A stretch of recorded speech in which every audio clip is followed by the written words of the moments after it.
Boa noite, pessoal. Boa noite a todos. Estamos aqui mais uma segunda-feira, 8 horas da noite, para mais um estudo, né, para dar continuidade ao nosso estudo do livro Mediunidade Prática. Nós estamos hoje iniciando o módulo 4 e o tema 1 desse módulo, que fala sobre a desencarnação. Então, hoje o nosso tema vai ser a desencarnação.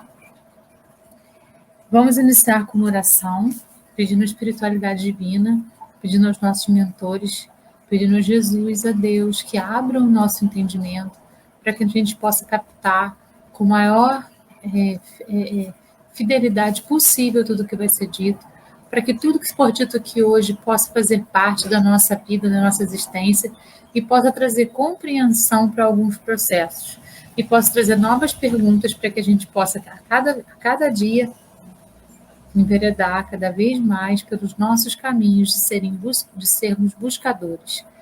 Buscadores daquilo que Jesus deixou para a gente, buscadores daquele entendimento do que Jesus deixou sobre a lei do amor. Assim é, que assim seja. Então, vamos iniciar o nosso estudo. Deixa eu abrir os slides aqui para nós. Vamos falar, então, do processo de desencarnação. Só um minuto, que eu me enrolei aqui. Hoje, além do nosso livro, eu vou trazer algumas outras citações que eu achei interessantes, e inclusive uma psicografia do meu mentor, o José de Arimateia. Ele enviou essa psicografia em 2015, falando sobre a questão da desencarnação. Então, eu vou utilizar essa psicografia que ele enviou, algumas citações do livro Evangelho segundo o Espiritismo, da Gênese de Kardec, do Nosso Lar, de André Luiz, tanto do livro quanto do filme, né, que foi psicografado pelo Chico, e algumas citações de alguns autores, além do nosso livro, Mediunidade, Estudo e Prática. Então, vamos iniciar. Tudo começa com a reencarnação, né? A gente reencarna nesse planeta de acordo com o nosso peso perispiritual. Então, nós temos um peso perispiritual X, e esse peso vai nos enviar para o planeta que tenha compatibilidade com esse peso espiritual, com esse peso perispiritual. Vamos pensar um pouquinho sobre essa questão. O que acontece? O que seria peso perispiritual? Vamos pensar o que é pesado para a gente. O que é pesado para a gente são dores, sofrimentos, são aborrecimentos, são sentimentos negativos. Isso tudo fica pesado na gente, pesa no nosso sistema. Então, isso faz o nosso perispírito ser pesado. O que é leve para a gente? Alegria, felicidade, bons sentimentos, coisas boas que a gente vai acumulando, né? Uma notícia bacana que traz uma felicidade muito grande. Então, se a gente consegue transformar uma notícia que não é tão bacana num aprendizado, aquilo pode trazer felicidade. A gente precisa mudar o padrão para poder fazer com que a leveza sempre faça parte do nosso sistema. Sempre lembrando aquilo que eu sempre fico repetindo, né? Tudo que é pesado é nossa mentira, tudo que é leve é nossa verdade. Então, quanto mais pesado nosso perispírito estiver, ele vai reencarnar num planeta ainda mais primitivo, né? Não existe involução, então nós estamos aqui na Terra, e daqui a gente vai evoluir juntamente ao planeta. Na verdade, quem evolui, né, são os seres do planeta, e o planeta, então, acompanha essa evolução, é um conjunto de fatores que vai fazer o planeta evoluir. E nós, a gente vai evoluir juntamente com o nosso planeta, não importa. O importante é a gente trabalhar no sentido de sermos sempre buscadores. Então, reencarnamos na Terra. Nosso peso perispiritual era compatível com o peso perispiritual dos habitantes da Terra. Ao reencarnarmos na Terra, o que vai acontecer enquanto nós estamos sendo gerados lá no ventre da nossa mãe? Nós vamos puxar da Terra o fluido cósmico da Terra, para que ele forme, então, o nosso corpo físico e o nosso corpo etérico, né? Esses dois corpos que pertencem à Terra. E nós vamos estar envolvidos pelo perispírito, pelo corpo mental e guardando o nosso espírito. Então, durante o processo gestacional, o espírito reencarnante irá se impregnando de determinada quantidade do fluido vital, do fluido cósmico da Terra. É um fluido mais ou menos grosseiro, encontrado apenas nos seres orgânicos. Então, em cada planeta que a gente reencarna, a gente vai puxar esse fluido cósmico do planeta para formar o nosso corpo. Quanto mais o planeta for primitivo, mais materializado, mais esse corpo vai ser grotesco, grosseiro. Quanto mais esse planeta for evoluído, mais o corpo vai se eterizando, né? Até chegar um momento em que a gente vai reencarnar num planeta em que a gente só precisa do perispírito, a gente não vai mais precisar de um corpo além dele, né? Então, a gente tem essa evolução aí para frente, muito para frente ainda, né? A gente está indo aqui nesse processo material ainda. É o responsável pela animalização da matéria nos seres vivos, o fluido, né? Forma-se com todos os fluidos espirituais das transformações do fluido cósmico universal. A animalização da matéria, o fluido vital é a força motriz dos seres orgânicos, o elemento que dá impulsão aos órgãos, movimento e atividade matéria organizada. Então, é o fluido cósmico o criador de tudo que é na Terra. É desse fluido que tudo se forma aqui na Terra. Tudo que a gente visualiza é formado pelo fluido cósmico, inclusive o nosso corpo físico. Então, a gente vai sendo gerado, a gente vai puxando esse fluido cósmico e vai transformando o nosso corpo físico num corpo efetivamente pronto para poder viver na Terra. E isso vai acontecer na hora do nascimento.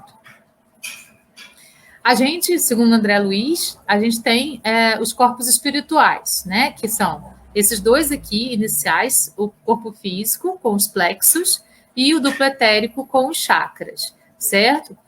No duplo etérico será feita a densificação desse fluido vital sutil, com a finalidade de adaptá-lo para animalizar a matéria. A densificação ocorrerá pela combinação desse fluido vital sutil, vindo do perispírito, com fluidos físicos que entram através do duplo etérico. Obrigada, viu? Ô, filhinho chato. Obrigada. Ganhei, Dia das Mulheres. Muito bem. O meu filhinho caçula do IT. Então, a densificação ocorrerá pela combinação desse fluido sutil, vindo do perispírito, com fluidos físicos que entram através do duplo etérico. No duplo etérico, que é esse segundo corpo aí que a gente tem depois do corpo físico, fica reservado, fica armazenado uma quantidade de fluido cósmico que vai ser responsável pela quantidade de vida que a gente tem na Terra, certo? Então, se a gente usar bem a nossa vida, a gente vai usando o fluido cósmico de acordo com a quantidade efetivamente que ele tem. Mas se a gente abusar de algumas questões, a gente gasta mais fluido cósmico do que é necessário e muitas vezes o desencarne acontece antes, como vícios, né? Como se a gente fica muito focado numa coisa, gera algum tipo de doença para o nosso corpo que não estava programada. Tudo isso vai fazer com que o fluido cósmico possa ser gasto de uma maneira mais rápida e a gente vá morrer antes do tempo programado, porque vem aquela quantidade certinha para o tempo programado que a gente tem da nossa vivência nessa reencarnação. Entrada do fluido cósmico para que será transformado em fluido sutil ou espiritual para ser metabolizado pelo perispírito, certo? Então, tudo acontece através de centros de força, de acordo com André Luiz, que são vulgarmente chamados de chakra por todas as pessoas, né? Então, centros de força que são responsáveis por essas absorções de tudo que vai acontecendo nos nossos processos vitais. A reencarnação é o retorno à matéria, o retorno à carne, no caso da Terra, né? Então, a gente tem aí o fluido vital, que vai ser armazenado no duplo etérico. A reencarnação, vamos devagar. Corpo espírito, corpo espiritual, mais duplo etérico, mais corpo físico, reencarnação. Então, a gente tem o corpo, o espírito e o corpo espiritual e a formação do corpo físico na gestação, né? Então, o corpo físico, o espírito e o corpo espiritual vão retirar do fluido cósmico universal o fluido vital de acordo com a programação. O fluido vital vai ser armazenado no duplo etérico, como eu falei para vocês, aquela quantidade de fluido necessário para a programação dessa reencarnação. O corpo físico, formado segundo o molde do corpo espiritual, utiliza o fluido vital da mãe. A mãe vai canalizando tudo isso para poder desenvolver o corpinho que está sendo formado lá dentro. Aí vem a formação do corpo físico pela gestação. E aí a reencarnação, que vai ser a união do corpo, do espírito com o corpo espiritual, com o duplo etérico com o corpo físico, vai ocorrer, então, a reencarnação. Então, segundo o Livro dos Espíritos, a questão 605A, e a Gênese, no capítulo 2, a gente tem o corpo físico e o duplo etérico. O duplo etérico liga o espírito ao corpo físico. O perispírito liga o corpo físico ao corpo imortal, que é a parte do corpo mental, e o espírito lá, segundo André Luiz. O Livro dos Espíritos e a Gênese, ela divide em 3, né? O corpo físico, junto com o duplo etérico, seria uma coisa só, o perispírito, e a parte que é imortal, que é o espírito mesmo. Da parte do perispírito, no caso, eles consideram como parte mortal, no Livro dos Espíritos e na Gênese.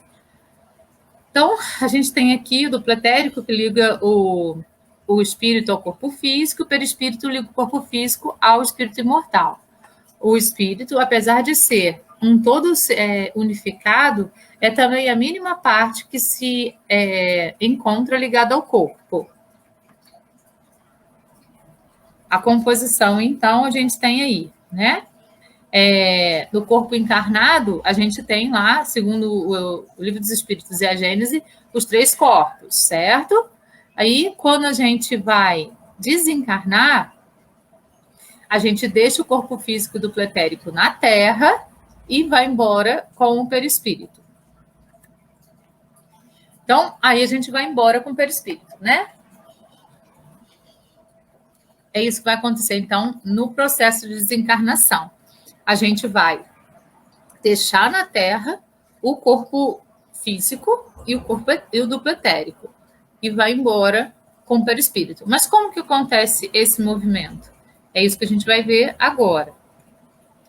Chico Xavier diz: a morte é a mudança completa de casa sem nenhuma mudança essencial de pessoa, ou seja, quando a gente desencarna, a gente deixa o nosso corpo físico na Terra, mas o nosso perispírito continua sendo o que a gente é. Então, todas as dores que a gente tem, todos os sentimentos que a gente tem, todas as mágoas que a gente tem, todas as felicidades que a gente tem, tudo que a gente é, a gente vai levar com a gente. O que fica na Terra é só o que é da Terra. O que a Terra emprestou para a gente quando a gente reencarnou através do fluido cósmico dela. Sim?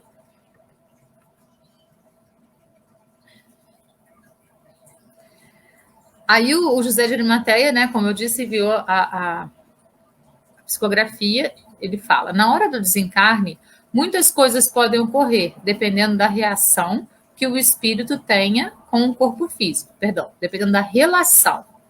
Então, a gente pode ter mortes por doenças, que são mortes naturais, ou então mortes, desencarnes assim, naturais, sem ter doença ou por doença. Ok? São desencarnes considerados naturais.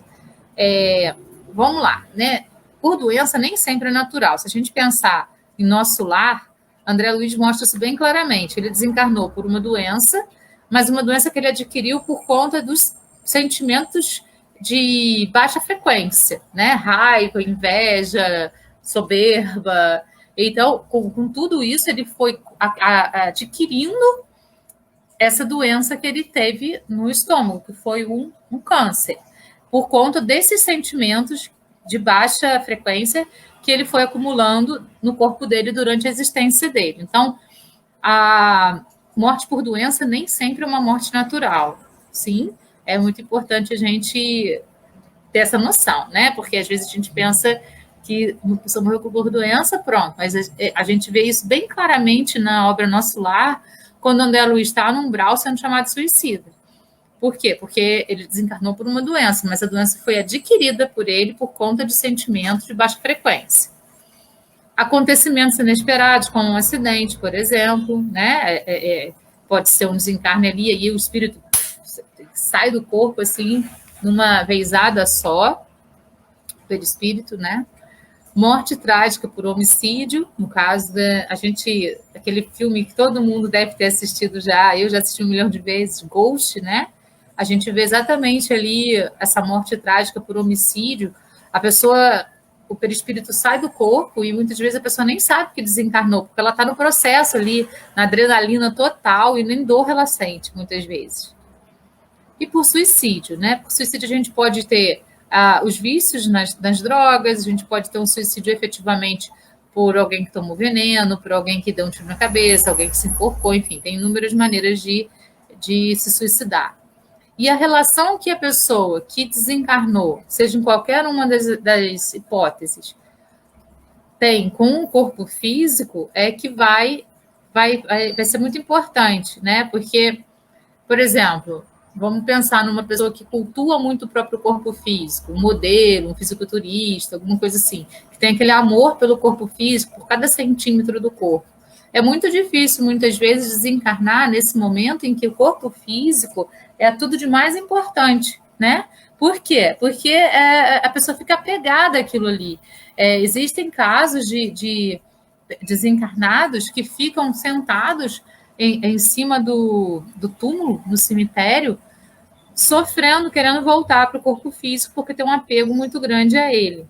Outros têm um apego muito grande à vida, efetivamente, que tinha, né? E não quer perder aquilo. Então, não tem uma relação muito boa com o momento do desencarne. A gente vai depois olhar essa figura novamente mais para frente nos slides, mas o momento do desencarne é quando ocorre o desligamento do cordão de prata, né? O cordão de prata é o que liga o nosso espírito, na verdade, o nosso perispírito, o nosso psicossoma e o nosso ergossoma, que compõe o perispírito, ao nosso corpo físico, né? Que é o soma, que é o chamado de soma. Quando, então, o corpo físico acaba o fluido cósmico, vamos falar na linguagem espírita, né? E aí ele entra em colapso, o cordão de prata se rompe. E aí existe o desligamento. E o corpo físico ele fica inerte. Ele não tem mais nenhum tipo de ação. Ele tem algumas reações fisiológicas por conta de músculos que ainda se movimentam, momentos depois, horas depois do desencarne, mas são reações espontâneas de músculos e não mais ações do próprio corpo como deveria ter, né? Então, o momento de desencarne ocorre quando há o desligamento do cordão de prata. O processo de desencarnação, segundo o Livro dos Espíritos, na questão 339, a perturbação que o espírito sofre ao encarnar é muito maior e mais longa do que ao desencarnar. Então, assim, para reencarnar, né, a gente precisa ter um preparo muito grande, porque a gente vai ter que voltar num corpo minúsculo, pequenininho, a gente vai esquecer de tudo que de todas as nossas vidas pregressas, a gente vai vir com o dom do esquecimento, a gente vai reencarnar nesse corpinho minúsculo, a gente vai ter toda a fase de bebê, toda a fase da infância, da adolescência, e tudo isso se a gente parar para pensar, se todos os espíritos são adultos, são coisas bastante complexas, né? Para serem vivenciadas. Então, a gente precisa ter um trabalho muito grande para poder lidar com esse processo de reencarnação. E o desencarne, ele é rápido, né? Desencarnou. Agora, e tudo isso vai depender dessa ligação, né, que a pessoa tem com o corpo físico. Na Gênese, ele diz, o espírito, visto que o corpo privado de sua vida a partir de então, sem utilidade, deixa-o como se abandona uma casa em ruína ou uma vestimenta imprestável. Lembrando sempre daquela questão do apego. Isso aqui é para a maior parte dos espíritos, mas os espíritos muito apegados ainda continuam muitas vezes ali presos àquela existência aí, presos àquele corpo que está lá se decompondo.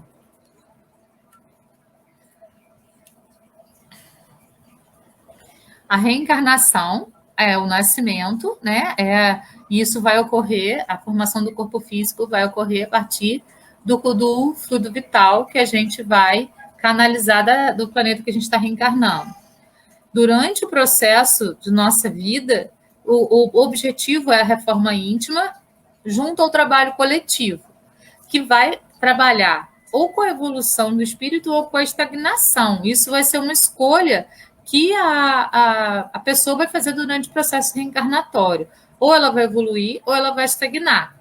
Aí vem o processo de morte, quando acaba o fluido vital no corpo físico, no duplo etérico. Aí vem a desencarnação, com desprendimento, que pode ser lento ou abrupto.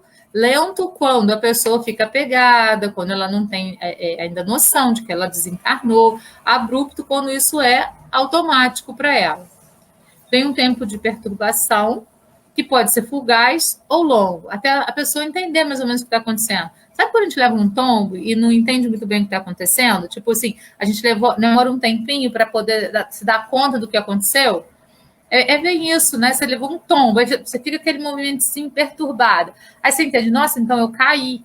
Ah, tá bom, entendi o que aconteceu. Aí você volta ao seu normal. O momento de perturbação é mais ou menos isso. Então, ele pode ser fugaz, ou seja, rapidinho, se a gente tem um entendimento do desencarne e a aceitação disso, ou longo, se a gente fica brigando contra. Depende muito, então,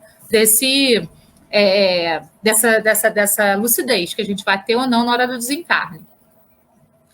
E o despertar na espiritualidade também pode ser longo, depende aí do tempo de perturbação. A gente viu no nosso lar, assim, eu acho importante a gente citar o exemplo do nosso lar, porque como ele virou filme, a maioria das pessoas assistiram, e muitas pessoas já leram também. Quem leu e assistiu tem uma noção maior ainda do que o André Luiz fala. Então, o tempo, por exemplo, de André Luiz de perturbação foi longo, não foi fugaz. Ele ficou lá no umbral durante muito tempo, né, ali lutando contra aquilo, sem entender o que estava acontecendo, com dor, até ele ter a humildade de pedir ajuda, né? Aí ele vai despertar na espiritualidade. O André Luiz ainda passou um tempo pequeno, se a gente parar para pensar, no umbral. Pessoas que passam, assim, no tempo terrestre, né? 100 anos, 200 anos, muitos anos lá, sem compreender o que está acontecendo, presos a processos de escravidão, enfim, de várias outras coisas aí que a gente pode até estudar num outro momento. Aí aqui o desligamento, né, do corpo perispiritual, do corpo físico e do pretérico que fica na Terra.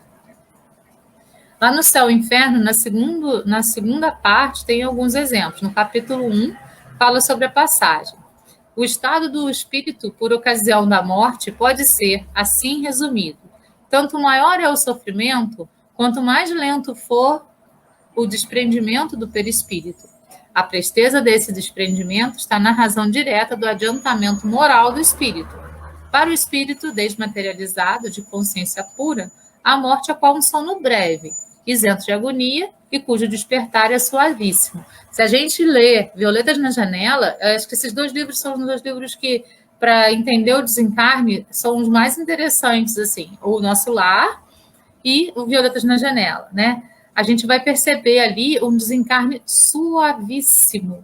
A Patrícia já era espírita, ela era uma menina de 18 anos, tinha toda uma preparação espiritual importante. Quando ela desencarna, é como acordar de um sono. Ela sai do corpo físico e acorda na colônia. É rápido, é objetivo, é tranquilo, porque ela tinha toda essa consciência de tudo o que aconteceria com ela, até porque ela ficou doente e ela sabia que esse desencarne ia acontecer a qualquer momento. Diferente do André Luiz, que era prepotente, arrogante e não acreditava na vida depois da morte. Ele era cético e ele acreditava que morreu, acabou. Isso também vai acontecer, eu vou até depois dar o exemplo, com o Machado de Assis, né? O Machado de Assis, 50 anos depois de sua morte, enviou uma psicografia mostrando como que foi o processo de desencarne. Era outra pessoa que era cética e não acreditava na vida após a morte. Ele achava que morreu, acabou. Ele era desse jeitinho, igualzinho o André Luiz. Então, é interessante até a gente ter esses relatos desses autores que eram céticos e que voltam para mostrar como que foi, para a gente ter essas experiências diferenciadas sendo colocadas para a gente, né? Então, a perturbação ela vai perdurar de acordo com a maturidade espiritual daquele que desencarna.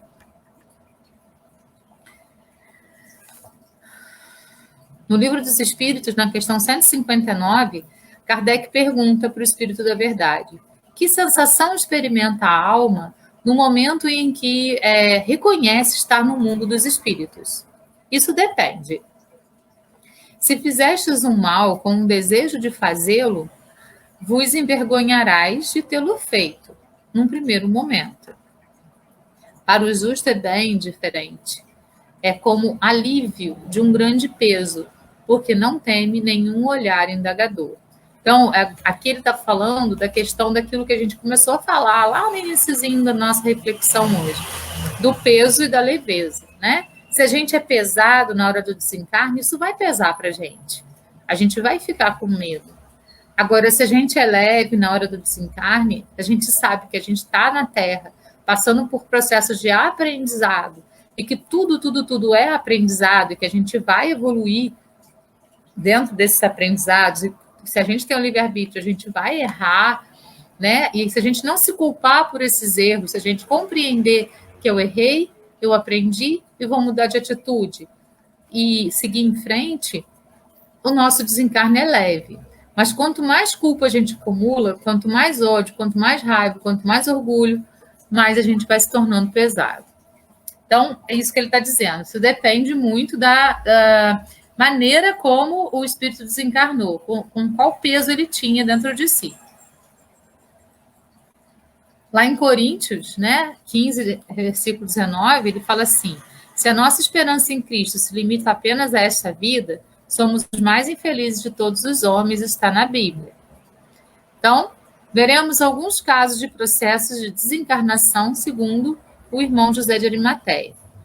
Alguns espíritos ficam à mercê do corpo físico, ficam ali, junto ao corpo, que é comido pelos vermes e sofre e grita, e não se conforma até entender que o desenlace já aconteceu.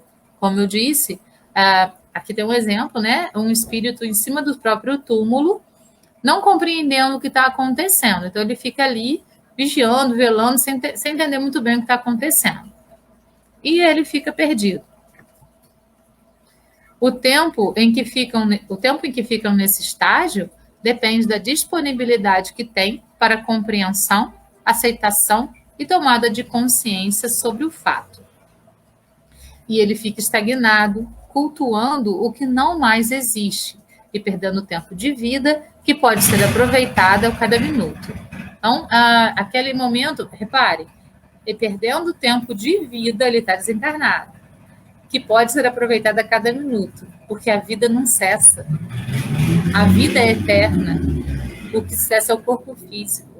Então, quando a gente desencarna, a gente continua a nossa vida, só que sem o peso do corpo físico. Então, o tempo de vida nosso, a gente não tem noção de qual é. Encarnado aqui na Terra são tantos anos, tananã. Mas e a vida do nosso espírito? A totalidade. A gente não sabe, a gente tem o dom do esquecimento, né? Se o momento é de crise, não te perturbes, segue, serve e ora, esperando que suceda o melhor. Queixas, gritos e mágoas são golpes em ti mesmo. Silencia e abençoa, a verdade tem voz. Chico Xavier. Se a gente se habituar a trabalhar assim em vida, a exercitar isso em vida, quando a gente desencarnar, a gente continua. Tudo que a gente faz aqui, a gente continua fazendo, depois da perda do corpo físico. Outros espíritos vão ao próprio enterro, procuram falar com os entes queridos, buscando mostrar que ali estão e que vivem, que ninguém precisa sofrer ou chorar, pois na verdade não partiram. Mas ninguém vê, ninguém ouve, ninguém consegue perceber a presença, e eles se desesperam e vagam e sofrem, até se conscientizarem da sua partida. Isso aconteceu com o Machado de Assis, né? Ele fala isso na obra Memórias Póstumas de Machado de Assis. Eu coloquei o texto todo aqui, mas eu não vou ler, eu vou contar para vocês. Ele diz que ele ele desencarnou e continuou normalmente a sua vida. Ele ficava dentro da casa dele, andava, pegava os óculos, colocava. Só que ele sentia que parecia que estava faltando coisas na casa, né? Parecia que a casa estava ficando vazia e tal. Daí ele saía de casa, ia falar com o vizinho não via, não conversava, não interagia com ele. Ele ia no oftalmologista para poder falar dos óculos que estavam fracos, ninguém via, ninguém o via. E ele foi ao próprio enterro. Antes disso tudo, ele foi ao próprio enterro. E ele falava para as pessoas: não sou eu que estou aí, não, gente, eu estou aqui, ó. Isso aí não sou eu. Ele não se reconhecia dentro do próprio caixão, né? E ele chamava as pessoas, e as pessoas falavam Machadinho e tananã, e faziam discursos para ele, e se despediam dele. Ele, gente, eu estou aqui, o que está acontecendo? Está todo mundo ficando louco, né? E ele começou a se sentir mal com aquilo tudo, né? Aí ele diz ali, ó, senti aquele toque em minha testa e exclamei apavorado: que calúnia infame, que horror o que ouço! Eu morto, estão todos delirando, estou mais vivo do que todos os laureantes. Eu, o verdadeiro Machado, estava vivinho da Silva, porém impossibilitado de convencer os amigos de que aquele morto não era eu. Não me davam ouvidos, não me davam atenção, como antes. Sempre dominei com a palavra. Então, aquele que sempre chegava eloquente, dominava com a palavra, agora não estava mais sendo ouvido. Isso é muito interessante da gente ver. Esse livro é muito legal para quem gosta de Machado de Assis, porque tem todo o estilo, obviamente, dele, né? De se ler. Da Ismênia dos Santos, se chama Memórias Póstumas de Machado de Assis. Eu gostei demais. Eu sou professora de literatura, né? Então, eu sou suspeita.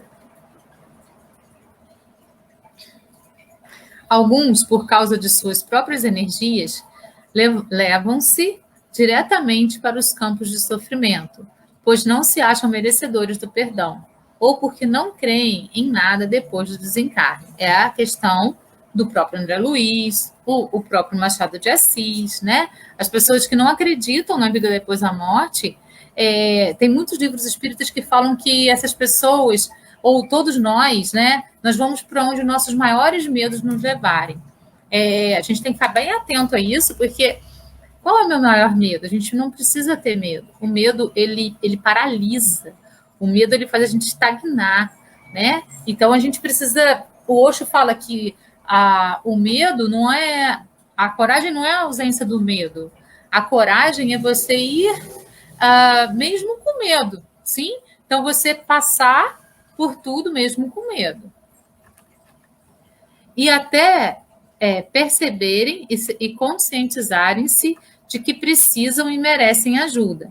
Até aceitarem isso, ficam vagando com outros que pensam e agem como eles, ou em uma imensa solidão, como aconteceu com André Luiz, né?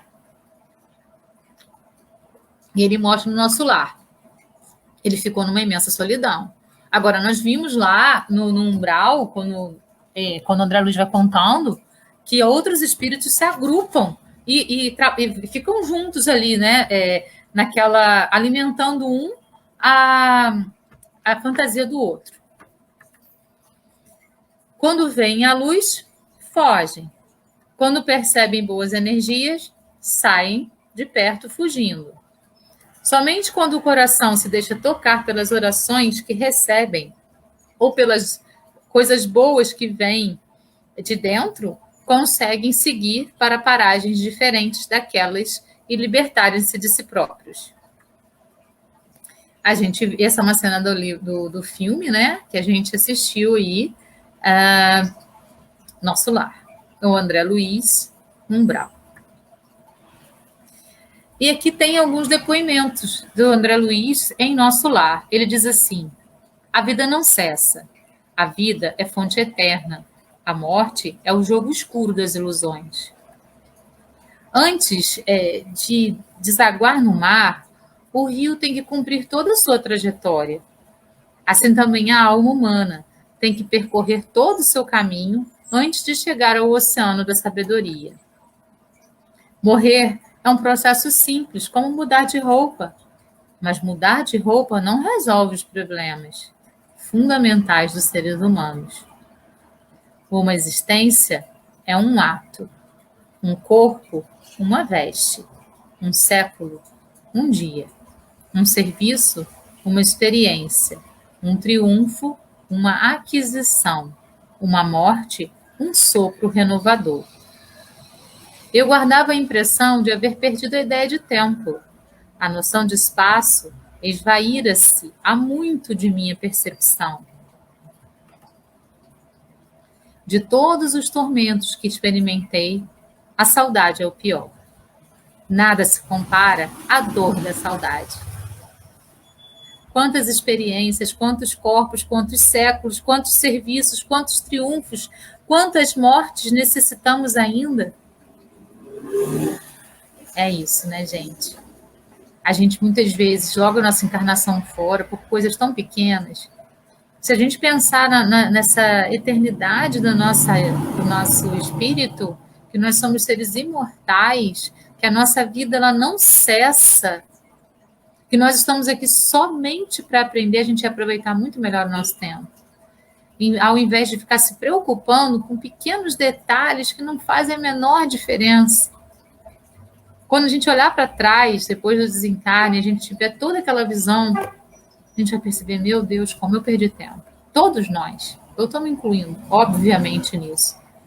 A gente perde muito tempo com coisas muito bobas. A gente precisava prestar mais atenção nas coisas que realmente importam. Mas a gente vai chegar lá.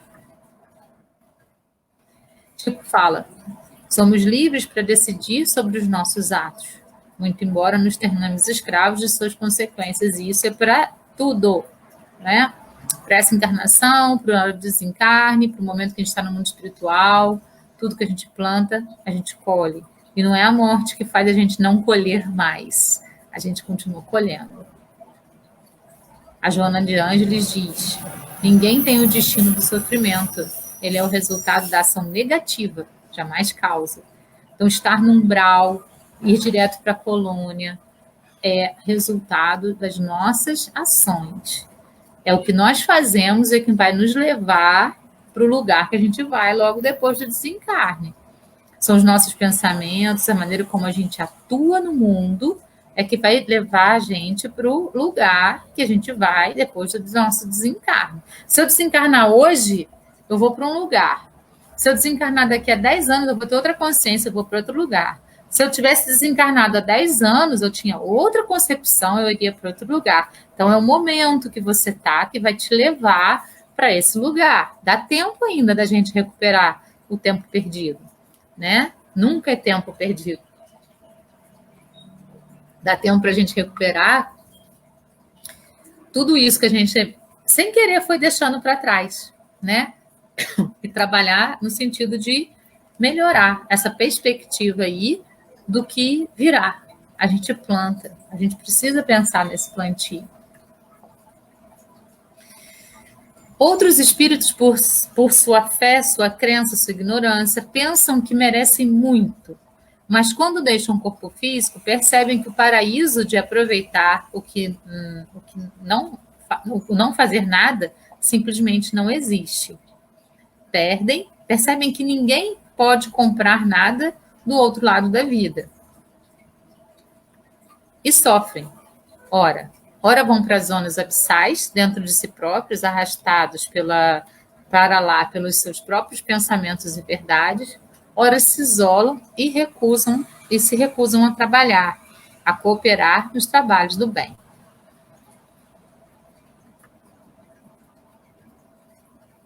Existem ainda casos de espíritos que desencarnam e são socorridos por enfermeiros de Deus e são levados para os hospitais celestes, pois conseguem ter a compreensão de que a vida é uma só, de que a morte não existe, e de que o trabalho e o aprendizado são para sempre. Aí aqui a gente tem um depoimento da Patrícia, que é esse espírito que enviou, né, o livro Violetas na Janela para Vera Lúcia Marinzec de Carvalho, né? Por muitas vezes acordei para logo em seguida adormecer. Nesse período, desperta, observei o local onde estava. Era um quarto com paredes claras e uma janela fechada. O local estava na penumbra. Sentia-me extremamente bem. Patrícia, filha querida, dorme tranquila. Amigos velam por você. Esteja em paz. Embora essas palavras fossem ditas com muito carinho, eram ordens. Senti-me protegida e amparada. Estava deitada numa cama alta, como a dos hospitais, branca e confortável. Acordava e dormia. Até que despertei de fato. Sentei-me no leito. Virei a cabeça devagar, observando o quarto, e foi então que vi, ao lado de meu leito, sentado numa poltrona, um senhor. Quando o olhei, ele sorriu agradavelmente. Até que ousei perguntar: estou sonhando ou desencarnei? Olha que lindo. Esse livro é lindo, né? Quem não leu, não perca a oportunidade de ler. É maravilhoso. Esses são os hospitais, né, que são demonstrados lá no filme Nosso Lar. Para o espírito desmaterializado, em consciência pura, a morte é qual um sono breve, isento de agonia e cujo despertar é suavíssimo, como nós vimos com a Patrícia. Mecanismos da desencarnação. Esses mecanismos estão aqui no nosso livro, né, na segunda partezinha desse tema. Então, o primeiro mecanismo que ele coloca é a transição do plano físico para o plano espiritual. Como a gente viu, vai ocorrer o rompimento dos ligamentos perispíriticos na altura do ventre, a inconsciência e a perturbação. Aí, sobre a perturbação, lá no Céu e Inferno, ele fala assim: na passagem da vida corpórea para a espiritual, produz-se ainda um outro fenômeno de importância capital, a perturbação. Nesse instante, a alma experimenta um torpor que paralisa momentaneamente as suas faculdades, neutralizando, ao menos em parte, as sensações. É como se estivesse num estado de catalepsia, de modo que a alma quase nunca testemunha conscientemente o derradeiro suspiro. Dizemos quase nunca, porque há casos em que a alma pode contemplar conscientemente o desprendimento. A perturbação pode, pois, ser considerada o estado normal no instante da morte. Sua duração é indeterminada, variando de algumas horas a alguns anos. Né? Lembrando que é aquele momento que a gente, por exemplo, está aí e cai. E a gente cai e a gente perde um pouco a noção do que aconteceu. A gente entra num momento de perturbação. Se a gente enveredar por ele, aquilo pode durar horas, né? Pode durar dias, a gente pode ficar meio doidinho. Mas se a gente entender rapidamente que a gente simplesmente caiu, a gente levanta e continua andando. A proporção que se liberta, a alma encontra-se numa situação comparável à de um homem que desperta de profundo sono. As ideias são confusas, vagas, incertas. Vê como que através de um nevoeiro, aclarando-se a vista pouco a pouco e despertando a memória e o conhecimento de si mesmo. Esse despertar, contudo, é bem diverso, conforme os indivíduos. Nuns é calmo e cheio de sensações deliciosas, como foi com o espírito da Patrícia. Noutros é repleto de terrores e ansiedades, qual se for um horrível pesadelo, como foi no caso do André Luiz em Nosso Lar. Depois, segundo movimento, é a visão panorâmica e retrospectiva, que permite visualizar todos os sonhos que a gente teve durante a encarnação, que a gente arquitetou durante a encarnação, todos os projetos que a gente fez e todas as coisas que a gente efetivamente realizou. passa tudo na nossa cabeça como um filme. A gente vai ter essa visão panorâmica e fazer essa retrospectiva. Depois, o auxílio dos trabalhadores espirituais, que vão estar ali desde o momento, né, do nosso desencarne, para poder contribuir com esse processo. Muitas vezes vem algum parente, né? Gente, é muito comum ver uma pessoa da família que está doente e que está prestes a desencarnar falar que está vendo membros da família que já desencarnaram, né? E além deles, os mentores da própria pessoa e outros espíritos de luz que vêm para contribuir com esse momento aí também. Sempre existe o auxílio dos trabalhadores. Mesmo num acidente, existem os anjos do asfalto espirituais que ficam nas estradas para poder recolher esses espíritos que se acidentam ou que vai acontecer alguma coisa. Etapas da desencarnação. Então, a gente tem o desligamento perispiritual, que é o rompimento do cordão que fica na parte do ventre. A ação do centro emocional, atuação na região do cérebro, aí vai ter o desligamento do cordão de prata. A ação final do sistema nervoso central, na parte posterior do cérebro, que vai fazer o desligamento com o nosso chakra da glândula pineal, que é o chakra coronário, né? O centro de força, como o André Luiz fala.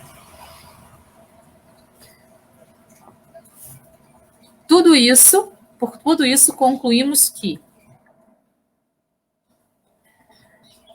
sempre aprendemos com tudo.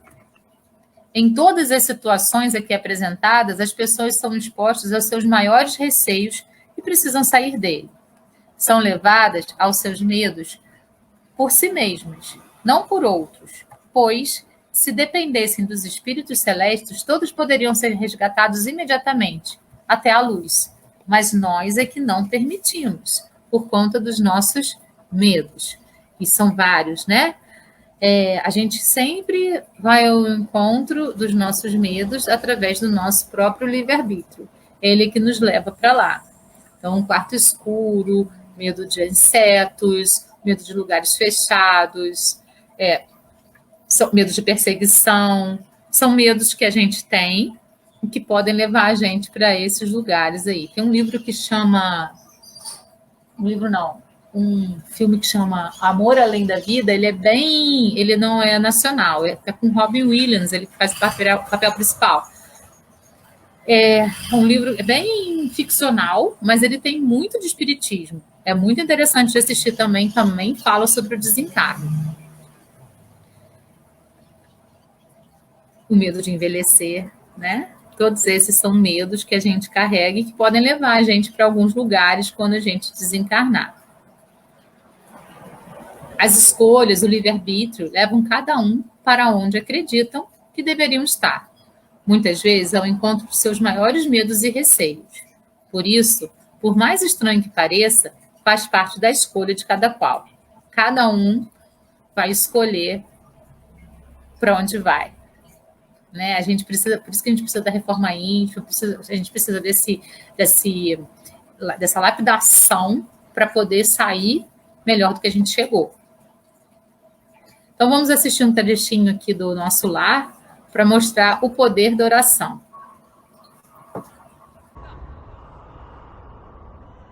Na hora do desespero, quando não tinha mais forças, por favor, alguém me escute. Todas as esperanças pareciam terminadas. Eu fiz a única coisa que me restava. Me ajudem.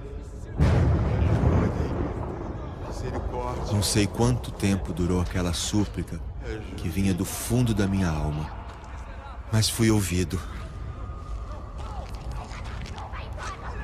André.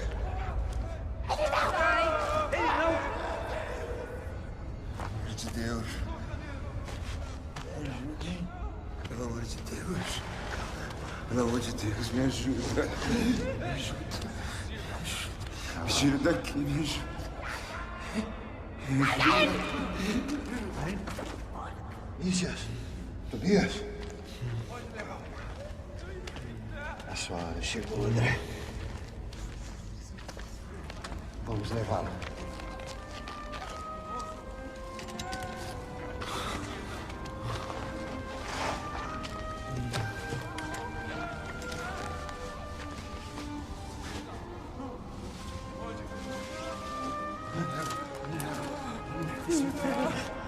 Precisamos alcançar a cidade sem demora.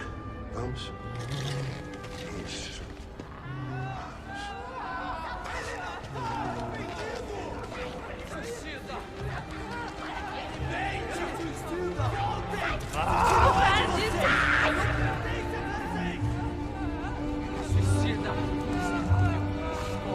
Ele não merece! Eu não vou me arrepender!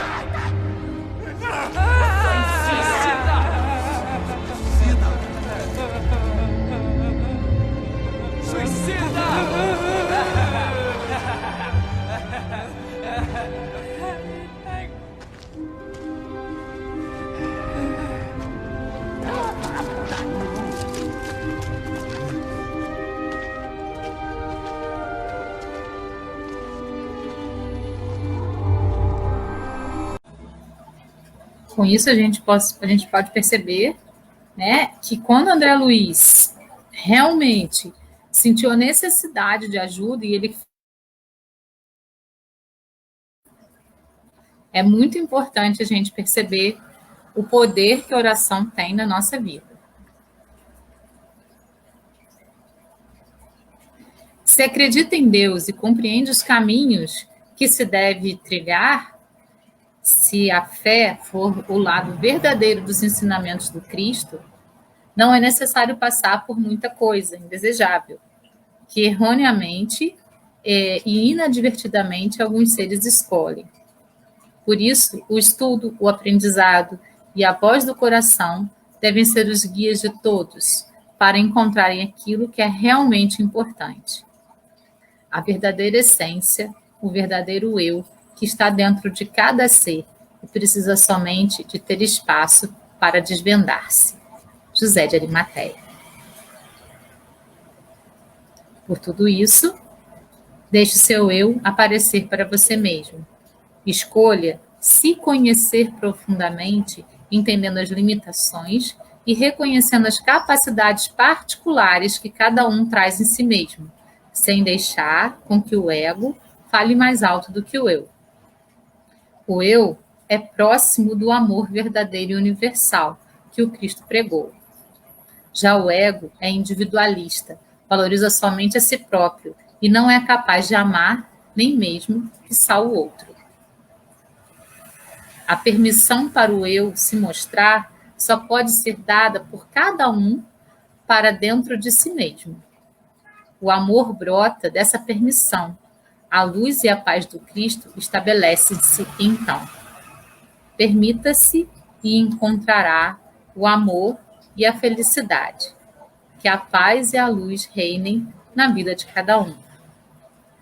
Essa foi, então, a psicografia de José de Arimateia, que eu acho muito esclarecedora sobre toda a questão do desencarne e que nos guiou, né, nesse momento de estudo. Alguns possíveis questionamentos. Depois que tomamos consciência do desencarne, lembramos de tudo o que nos aconteceu? De tudo depende do nosso grau de entendimento, de compreensão sobre os processos da vida. Depende também do nosso nível de consciência para lidar com as coisas pretéritas. Se entendimento mais compreensão mais consciência, a gente tem o sim. Se não, não. Se o nosso nível de entendimento, compreensão, consciência for alto, nos lembraremos de tudo. Se for baixo, não nos lembraremos de tudo. Lembraremos de algumas coisas. Como deve ser nossa relação diante da desencarnação em relação àqueles que amamos? A morte não é o fim. A separação é temporária. Deixe-o seguir adiante e permita-se viver em paz. Silvia Gasparetto. Devemos fazer oração, porque senão a gente às vezes prende a pessoa amada naquele... Ela quer ir, mas ela está preocupada com a gente que está mal aqui. Né? Então a gente precisa ter esse desprendimento. Até porque a vida não cessa. A vida é um contínuo. Existe uma separação física, corporal, e esse mundo que a gente está aqui não é o nosso mundo verdadeiro. O nosso verdadeiro mundo é evolução. é o nosso espírito, é o que está dentro da gente, e não o corpo físico e tudo que a gente vivencia aqui. Toda essa vivência ela é importante para o nosso crescimento, mas ela não é o mais importante, né?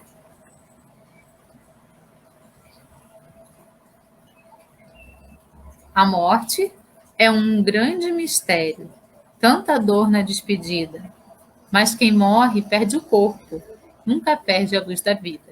Chico Xavier. Vamos assistir mais um trechinho de Nosso Lar.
Olá, André. Como está? Que lugar é esse? Quem são vocês? O que aconteceu aquilo comigo? Todas as suas perguntas vão ser respondidas no tempo devido. Mises, eu preciso de explicações. A vida na Terra é que é uma cópia daqui, André. Mas tudo aqui tem um porquê e um sentido, como você vai ver. Meu Deus! Como posso mandar uma mensagem para a minha família? Eu preciso vê-los. Como ele era, Clarice? Ele era um homem bom, não tinha muito tempo pra gente. Amados irmãos, uma grande guerra de alcance mundial começa. Milhões de almas voltarão em breve. Eu não vou esperar anos e anos para retornar. Vamos embora. Perdoe. Há corações orando por você. André, o mundo precisa de histórias felizes.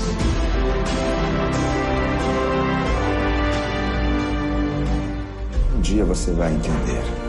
É sempre tempo de recomeçar.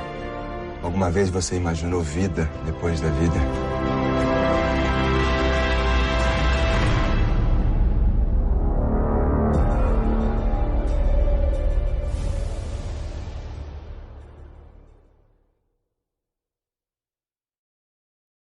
Então, pessoal, é isso. Hoje eu vou fechar com uma mensagem do nosso amigo, do nosso querido Chico Xavier, uma oração que ele deixou para a gente.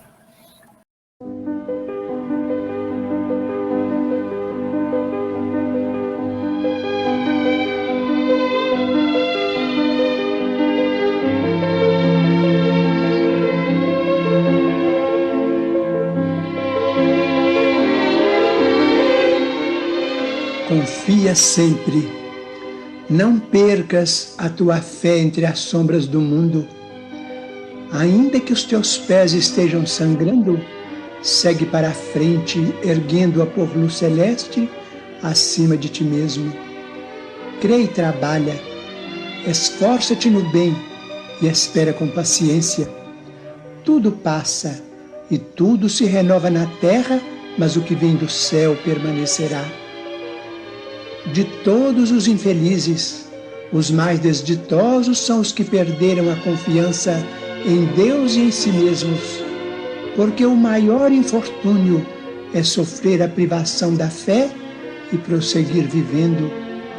Eleva, pois, o teu olhar e caminha, luta e serve, aprende e adianta-te. Brilha a alvorada além da noite. Hoje é possível que a tempestade te amarfanhe o coração e te atormente o ideal, aguilhoando-te com a aflição ou ameaçando-te com a morte.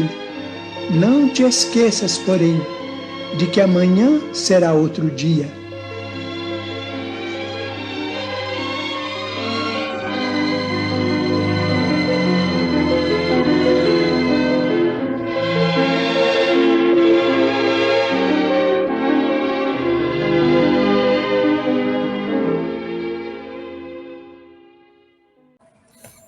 Foi isso, então.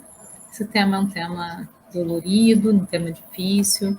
A gente percebe que, na verdade, é nossa escolha que ele seja difícil, dolorido ou não. Vamos seguir, então. Vamos trabalhar a nossa reforma íntima para que a gente possa ter um desencarne bonito, interessante, para que a gente possa aceitar o desencarne daquelas pessoas que a gente ama também. Gratidão a todos pela presença.